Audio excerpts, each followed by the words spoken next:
In this video, we're going to wrap up Chapter 9, where we've been talking about extinction, and we've spent most of the time so far talking about how extinction is new learning, and it's not unlearning our existing learning. And last time we left off just before we got into the paradoxical rewards effects. Basically, where we're going to start talking about the fact that some of the things that we observe with extinction seem to kind of contradict what we already know about extinction, which is why we're calling these paradoxical reward effects. Now, from what we've understood about learning and acquisition and then the extinction process afterwards, we might expect that with more acquisition training, we should start seeing it to be more hard to extinguish those behaviors. So if a behavior is learned through more acquisition training, it should be harder to extinguish. That's logically what we might anticipate. However, that's not necessarily what we observe. And there are a couple of different effects, 3 in fact, that we're going to talk about that seem to contradict that sort of logical idea that more means harder to extinguish. So we're going to talk about the overtraining extinction effect, the magnitude reinforcement extinction effect, and partial reinforcement extinction effect. Now we're going to go over each of these on their own, give them a little bit more information, and talk about a study that illustrates each of these effects, just so that we have a better understanding of them. But starting off with our overtraining extinction effect, this is the idea that instead of what we would anticipate, where lots of training means that it's harder for us to extinguish that behavior, we find that the behavior ends up persisting the least during extinction, meaning that we see more rapid extinction after extensive training with reinforcement as compared to moderate training. So what we actually see is that with more extensive training, we see less of a persistence of that behavior. That behavior will go through extinction much faster than if we were looking at something that was less trained. Or said another way, we can say with more training, you have more rapid extinction. And like I said, this is odd because we'd probably expect that more training would result in a stronger association that's been learned that should persist for longer. But that's not really the case.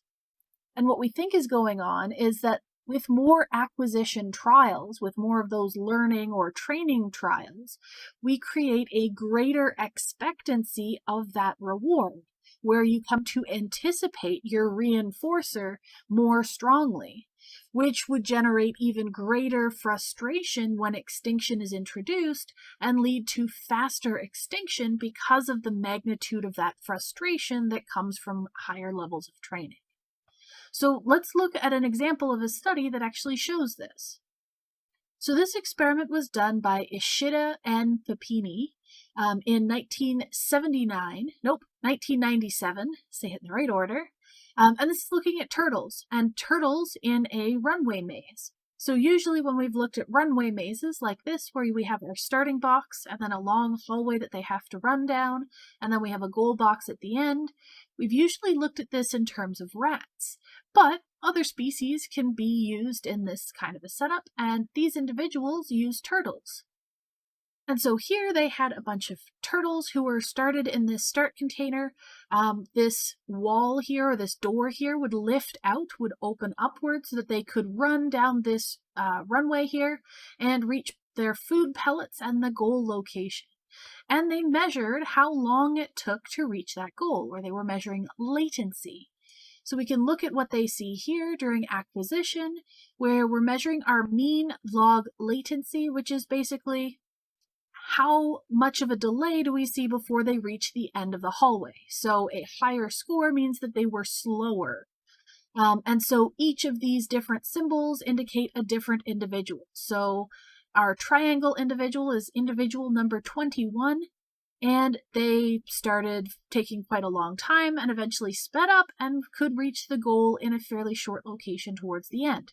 And so we see that learning curve for all three of the individuals shown here, where they take a longer time to get to the end of the hallway when they start, but they eventually learn to move faster to get to that goal faster because reaching the goal is reinforced. So their latency drops off, they get there faster over time. So that's their acquisition phase. When they're put into extinction, they would basically run down this hallway but reach the goal and find that there were no pellets. So they weren't being reinforced for that behavior any longer. Now, the thing that we want to pay attention to, because we are specifically looking at our overtraining extinction effect, is how much training each of these individuals had during the acquisition phase. And so you'll notice that each of these individuals started at a different time.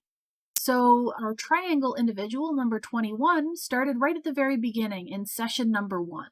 And they were trained each session afterwards. So they would have had 20 training sessions.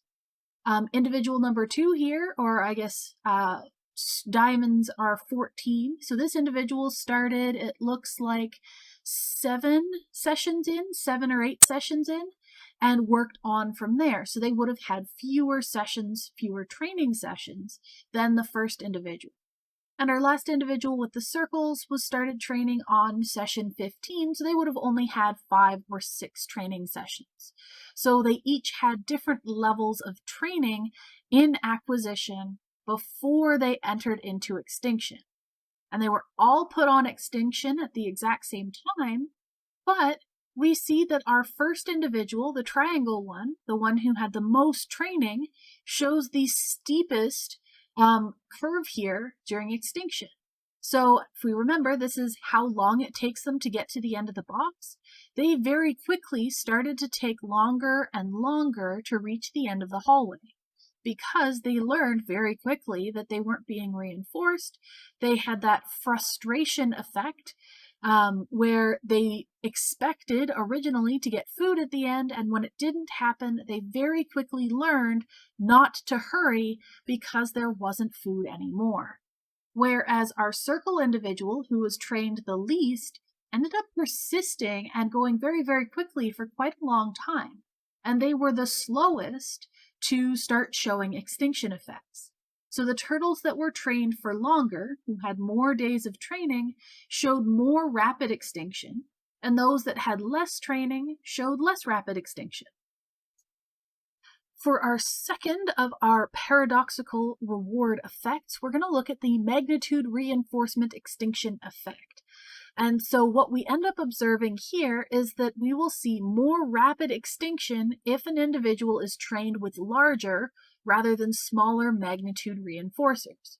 So having a larger reinforcer when you're being trained leads to more rapid extinction. And this is paradoxical because we might expect that if you were receiving a large reward, you might be more motivated to persist and maintain your behavior even when extinction starts. But in fact, we see that they are the quickest to go through extinction as soon as it starts. And again, the reason for this is because having a larger reward would generate greater expectancy of that reward, and then might lead to larger frustration when you don't get that reinforcer. So that would lead to more rapid extinction because you're more frustrated about not getting what you expected. So you're going to learn something new quite a bit faster. And so again, we have another experiment that looked at exactly this time in rats, running along that same type of hallway where we have our start box, our runway here, and then our goal at the end. And they looked at rats who were reinforced with either large amounts of food or small amounts of food during their acquisition. And then we look at how quickly they go through extinction. And so our graph here, we have our response time, which is an inverse response time, where a smaller number means that they took longer. With all of these graphs, it's frustrating that they don't all use the same measurement. They all have sort of their own way of interpreting stuff. But what's going on here is this is extinction, and because it's the inverse of response time, when it gets lower, it means that they're taking longer to get to the end of the hallway. So what we're seeing here is our individuals who were reinforced with a large amount of food during acquisition show a much steeper drop-off here, meaning that they started taking longer a lot faster, meaning that they're showing a lot more extinction very, very quickly. And they get down to taking a very long time to run down that hallway within the first 2 blocks of trials. Whereas the group that was reinforced with a smaller reward during their acquisition phase, they took a lot longer to get down to very low levels of responding. So they're still going fairly quickly down this hallway for the first couple of blocks of trials here. They will eventually get down to that extinction level, but it takes them longer. So again, we're seeing more rapid extinction for individuals that had been trained with a larger reinforcer than those with a smaller reinforcer. For our third and final of our paradoxical reinforcement effects that we're going to discuss, we're going to talk about the partial reinforcement extinction effect, or PREE. And this effect is looking at the fact that the schedule of reinforcement that was in effect prior to extinction is important. So whether the individual was on a continuous reinforcement schedule or an intermittent reinforcement schedule during acquisition, that can affect how quickly they go through extinction.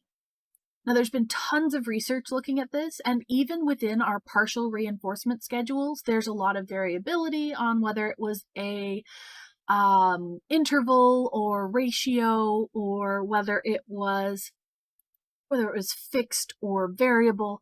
There's lots of research into that, but what we're going to care about is sort of the bigger picture, the stuff that's a little bit more reliable and readily agreed upon, and that's the difference between a continuous reinforcement schedule, or CRF, and a partial reinforcement schedule, a PRE.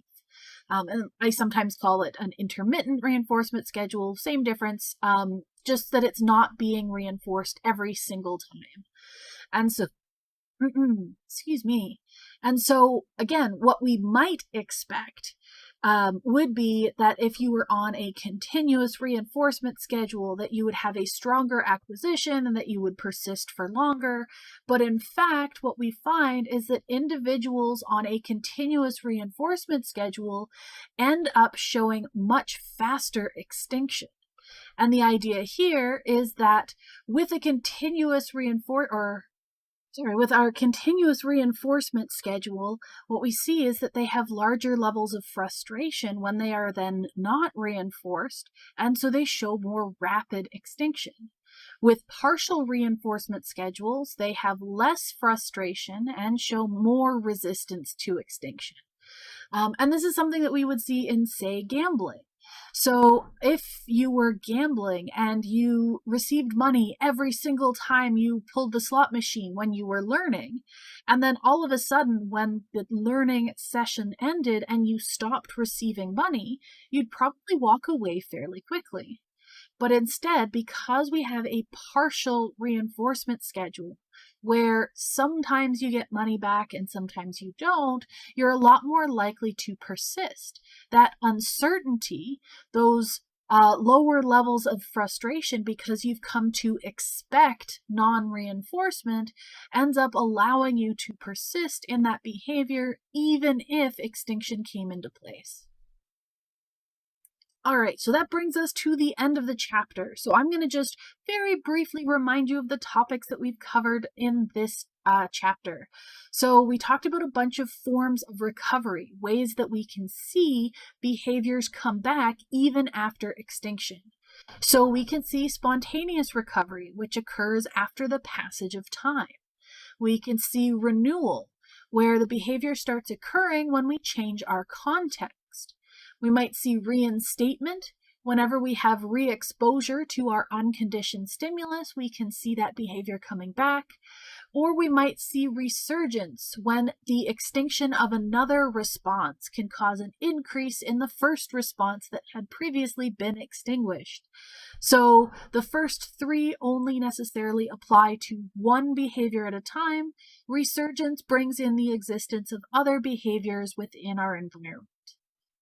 We also talked about ways that we can enhance extinction, where increasing the number of trials and spacing those trials out can make us more resistant to extinction. You can also enhance extinction if you repeat those extinction trials and complete them in multiple different contexts. We also find that having compound stimuli can also help enhance extinction because compound stimuli are more resistant to extinction than the individual elements that might make up those compound stimuli. And then for today, we talked about our paradoxical reward effects, where we talked about our overtraining extinction effect, our magnitude reinforcement extinction effect, and partial reinforcement extinction effect. So we covered quite a few topics in this chapter, but that's your reminder of all of them.